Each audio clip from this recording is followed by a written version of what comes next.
Welcome to the More Than a Doctor, the show where we talk about life in veterinary medicine, from the classroom to the clinic and everything in between. I'm your host, Dr. Christian Bolden, veterinarian, mentor, and someone who's been through the highs, the lows, and the what now moments of the field. Today, I want to talk about something that doesn't come with your degree or your diploma: confidence. Because truthfully, I didn't feel super confident the first time I took Navally. I didn't feel super confident in my skill set when I graduated. And I didn't feel confident the first time I stepped into an exam room with a client. But over time, through experience, reflection, and real community, I built something stronger than ego.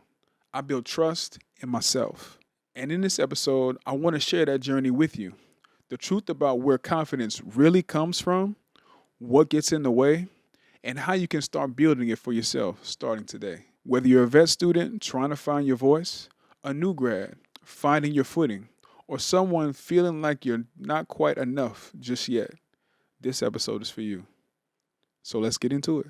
The first thing I want to cover or discuss is the honest truth about building confidence in veterinary medicine.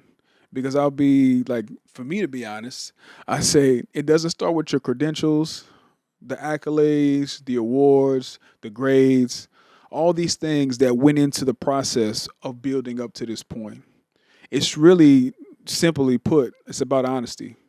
Honesty with yourself, honesty with your clients, and honesty with your support system. Confidence is built on a foundation of honesty, repetition, and consistency.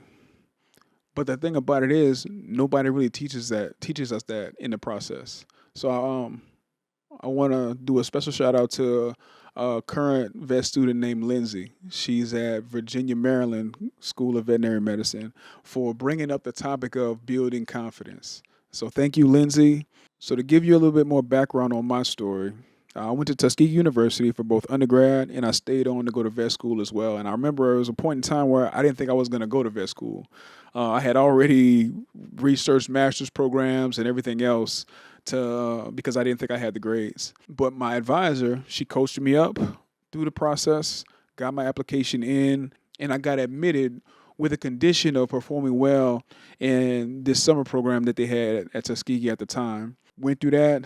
And this is where I actually learned how to study. I learned my study style. I learned which methods of study work best for me.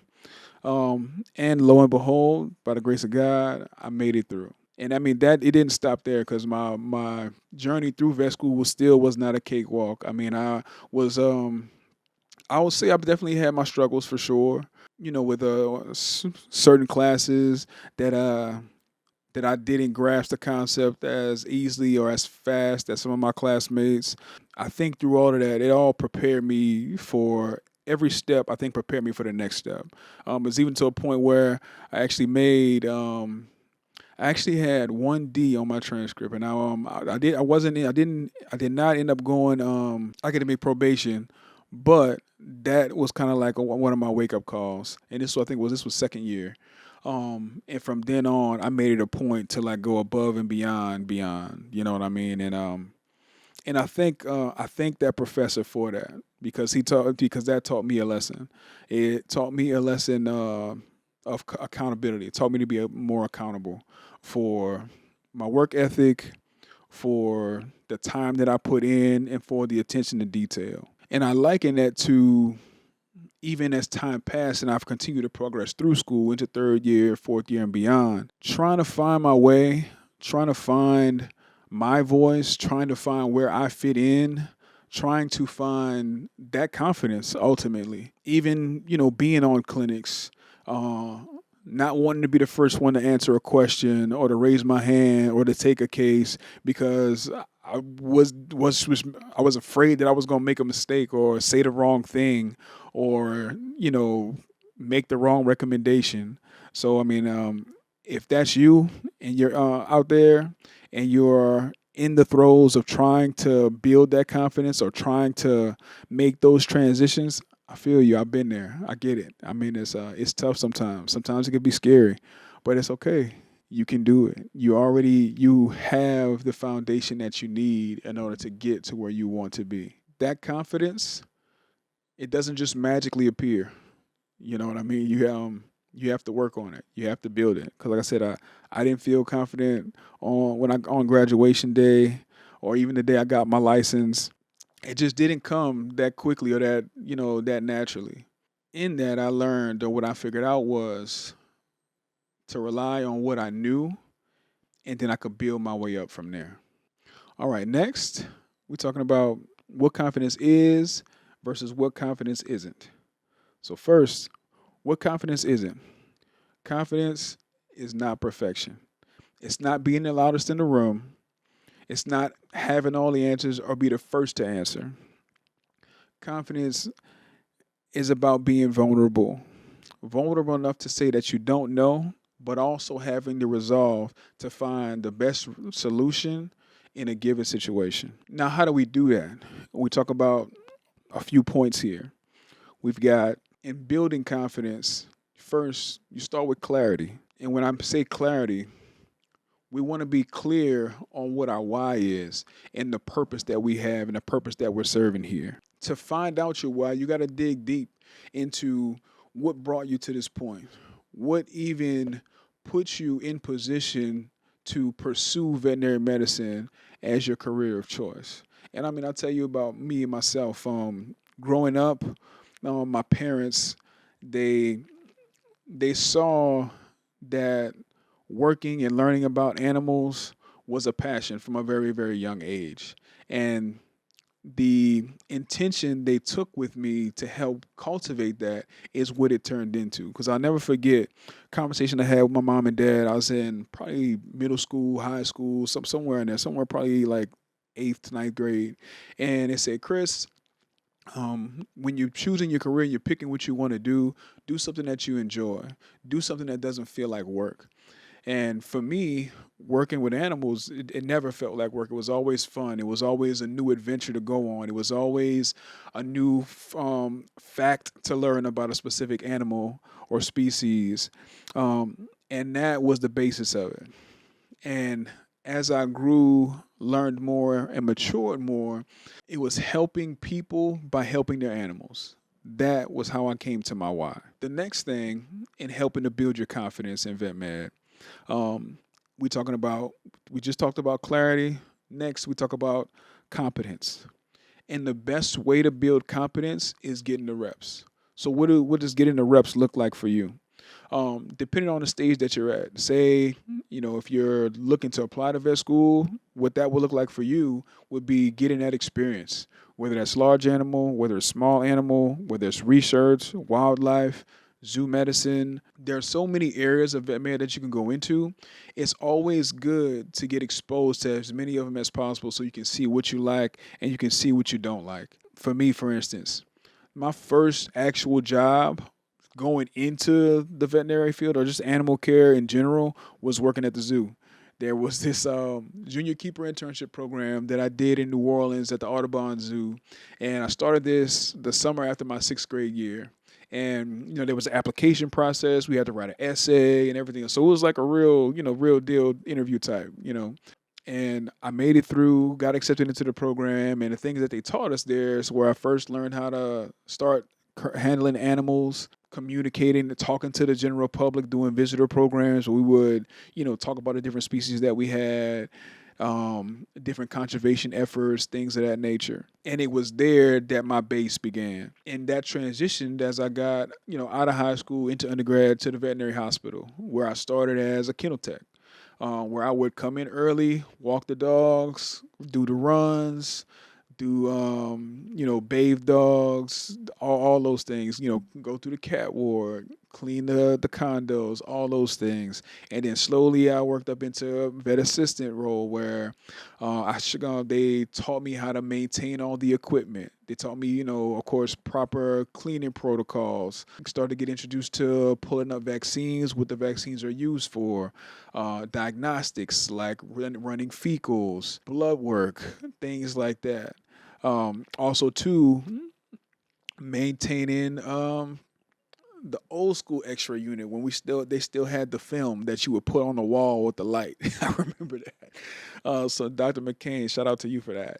But yeah, so that's what the reps look like at that stage. Once you get into vet school and even transitioning out into practice, the reps, what that looks like at that point in time is casework, case logs. Because the only way that you're going to really gain the confidence where you're comfortable enough and confident in your treatment plans and in your recommendations is by seeing the cases and seeing the patients. So the thing there is when you have a case come in, of course, you get your history, you get, you do all those things, get your TPRs, you got your signal, you got your presentation, you got all those things. But then digging deeper during and even and after the fact and going the extra mile to do deep dives on the information to see, okay, of what we offered, what else could we have done? What's the gold standard recommendation? But also too learning how to take into account the situation and the clientele you have, because even though there is a gold standard of treatment that we want to recommend, depending on everybody's situation, they may not be able to go to that extent to manage or take care of the pet that they have there. So it's about being able to read people and recognizing certain things, but also empathizing with them and meeting them where they are. And in doing that, that not only allows you to build confidence in yourself, but that allows your clients to build confidence in you. And when you're building that rapport, that's what's going to create those lasting relationships with clients. And you'll have the clients that only want to see you or that will continue to come back and continue to refer their friends and their family because of the experience that you created with them. And that takes me to the next point, which is communication. Because at the end of the day, even though we've been through school all these years, we learned all these fancy words. At the end of the day, most clients don't care about the intricate processes of metabolic bone disease or diabetes. What they want to know is what's going on with Fluffy and how can we make Fluffy better. So it takes a special person, us, but also too to dig deeper. And with that empathy that we mentioned earlier, being able to break down that information that we know, that wealth of information that we know, into bite-sized pieces for them so they can understand where they are, what's going on, and how we should move forward. And that part is up to us for sure. It's definitely up to us because if we don't do a good job explaining and leveling with our clients, it's gonna be there's gonna be a miscommunication there. We're not gonna be on the same page, and if we're not on the same page, that's how things could potentially get missed. That's how emotions can run high potentially, depending on the situation. And that's how those good experiences can turn into not so good experiences. And those are the things that we want to avoid. The next point there is building community. You want to cultivate a safe space with where you are, whether that's in school or in practice. Have, a group of friends or a group of colleagues that supports each other when you have those difficult cases or you run into issues or problems where you're not necessarily sure what the next step is or what you should do or how you should handle or manage from there. I'll tell you even about my friend group from vet school, man. It's 4 guys. We went into vet school together, and I can tell you today, man, they are like my brothers, man. And I really appreciate them, and because they were a godsend. And from the time we got together, even up until now, we always bounce cases off each other, ask opinions if we've seen certain things, and they have definitely been a solid support system for me. And we've all allowed each other space to say we don't know a certain thing or to offer up advice in certain instances, especially when we have cases that we haven't seen before. So you need to find your community. You need to find people that you can depend on, people that can depend on you as well. And you guys create that safe space for each other. And that's a base of finding that and developing that community and that support system within the journey of VetMed that you're on and that you're going through. That brings me to my last point, consistency. Because at the end of the day, no matter what you're feeling or what comes through the door, you got to show up. So you show up scared, you show up tired, you show up nervous, you show up not knowing, but you show up. And in showing up, and to make sure that you show up in the way and in the light where you're at your best, you want to make sure that you are doing the necessary things to take care of yourself. Because as I've said it before, I'll say it again now. If you take care of yourself will take care of you. And what I mean by that is you want to have self-care routines.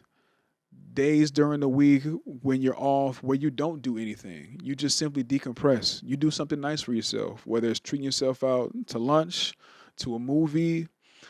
If it's just chilling at the house on the couch and next flicking and chilling, do that if that's what you think you need that day. It's nothing wrong with that because at the end of the day, if you are not rested and recharged, if you don't have that energy that you need to get through those long days, it's going to show. And the idea is you don't want it to show. You don't want to put yourself in a position where you're not giving your all because you're not taking care of yourself. Because if you can't take care of yourself, how are you going to take care of your clients and your patients to the best of your ability? Okay, so next we have obstacles to confidence. So in that, we think of how do we navigate those roadblocks that we have or that we come up against, whether that's in school or out in practice. And I would say the first thing is stop comparing because the comparison trap is probably one of the biggest obstacles and biggest distractions that you're going to face. And that's in school and in practice. In school, in terms of comparing yourself to your classmates on the grades, because everybody talks of grades, of course, are a big topic in school. And everybody's always worried about what their grade is versus anybody else's grade. Who got the highest versus who might have got the lowest or what have you, or that you're not keeping up. But when you're comparing yourself to your classmates or your fellow colleagues, you're putting yourself at an unfair disadvantage. The reason being is because we're all created differently. We're all unique. We all learn different. We all see things differently. We all react and respond differently to different stimuli. So the big thing is staying in your lane, figuring out what your style of learning, what your style of studying is, what your style of practice is going to be. It's about figuring those things out for you, not independent from others. In addition to that, what I would say is collaboration will take you a lot further than comparison. So in collaborating, you can listen and receive that information from others which can help you in how you want to learn how to practice and how you want to learn how to study and how you want to find what methods of learning work best for you. So don't focus on comparison. Focus more on collaboration. The next point in facing these obstacles or figuring out these roadblocks and building confidence would be how we respond or how we take feedback or the absence of. And this could be in the form of a mentor, this could be in the form of a teacher, professor, or even a classmate or colleague. Because I know, receiving criticism is not always easy to take. But in certain instances, at certain times, it's necessary. And it's all about how we respond. Now, don't get me wrong. People can and should do a better job of how they relay that criticism. But at the end of the day, it's your responsibility to determine how you're going to respond. Because you can't control all these outside factors, whether it's people, the patients, the clients. You can't control what it is that they do, what it is that they say, but you can control your response. So learning how to not take things personally, but responding in kind, responding with love, responding with a clear mind and a clear head. That is what's going to set you apart, and that's what's going to have that lasting impression. Next, I'd say in facing these roadblocks and facing these obstacles when it comes to building confidence is the fear of making mistakes or even like potentially the burnout. epidemic that seems to be upon us now. And the thing about it is, in practice and even especially in school, you're gonna make mistakes. So it's like, don't worry yourself about the mistakes because they're gonna happen. They're gonna come. Now we want to try to minimize them or keep them at a minimum, and that goes back to getting those reps because the more you see things, the more confident you're going to feel about certain subjects, certain cases, certain conditions. So we want to make sure that we're doing the reps. And as long as we're doing the reps, those mistakes will become more minimal and you will have them less often. As far as burnout, again, it goes back to self care, taking care of yourself, and making sure that you're making the right decisions for you as opposed to everybody else around you. And I'd say one particular tough moment for me in practice that I had with a specific case. I was practicing in Vegas at the time. I was probably maybe like 2 years out, I think. And I had a client come in as a family. They had older black lab. Black lab came in ADR or not doing right. And, got him in, was working him up. And it turns out he had, we found a mass or like a cyst on his liver. And, I had been very transparent with the clients up front, kind of was going over everything with them, keeping them updated, callbacks, everything like that. And one of the treatment of choice that we came to was, whether or not we were going to take them to surgery versus potentially putting them to sleep. And, the clients, they had faith in me. They had confidence in me because of the job I had done in preparing them each step of the way. And they said, Doc, well, if you guys feel good about it, we feel good about it. We trust you. We want you to, do your best. We know that he may not make it, but we want to give him the best chance. So with that, I got with one of my senior clinicians, actually the owner of the hospital. He went into the surgery with me, and we were able to remove. We weren't able to remove it completely, but we got we probably reduced it by at least 70, 80%. He did well under anesthesia, recovered well, was doing good that night when we left him. When we closed everything up, we had our night tech there watching, keeping track. I didn't get any calls about anything. And next day was my day off, and I was just going to go in just to check on him and then do a call back to update the owners. And as I'm walking through the doors of the treatment area, I see him. He's coded and he's on the table, and we're doing CPR. So I run in, start, doing compressions. We pulling up medications to give, trying to, stabilize, get the heartbeat back and everything else. And we had probably ended up, it came down to we was working on him for a good 20, 30 minutes almost, and we weren't able to get him back. And I had to called the owners for the update to let them know what had happened and what was going on. And it was like, that was like probably to this day, probably still one of the hardest calls I think I've ever had to make. Made the call, owners came in. I just my heart just sank. And I just felt like I don't want to say I felt like it was my fault, but it sat with me for a while, man. And even when the owners came in, it was a couple, they had younger kids. So I came into the room, I was crying, they were crying, and we were all just like a crying, sobbing mess in the room, man. But the one thing I remember about that when they came in was that they said, they loved and appreciate the care that I took. Even though things didn't go the way that we wanted it to go, the way I handled everything, they were over the moon about, and they really appreciated the extent that I went for them. And there was not necessarily a mistake that happened, but it was just that time, and that always stuck with me, and even to this day. And the key, I guess I could say or leave there, is that you always want to make sure that you're transparent, that you're communicating clearly, and that you are putting your best foot forward and making sure that the owners know and understand where you are and where they are and how you guys are working together for the best outcome. Confidence isn't being able to say that you never failed. It's making the mistakes, holding yourself accountable, and learning from them and continuing to show up for your clients, for your patients, and most importantly, for yourself. Lastly, I want to send out a confidence challenge. If you're listening or watching this, I need you to know that you're not alone. I've been in your shoes, so I know what it's like.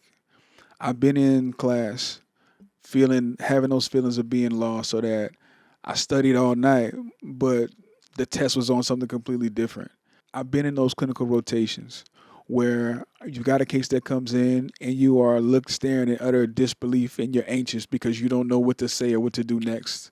Um, I've been in those exam rooms where the clients are so emotional and up in arms that it's hard to even reel them in to even get any information out of them.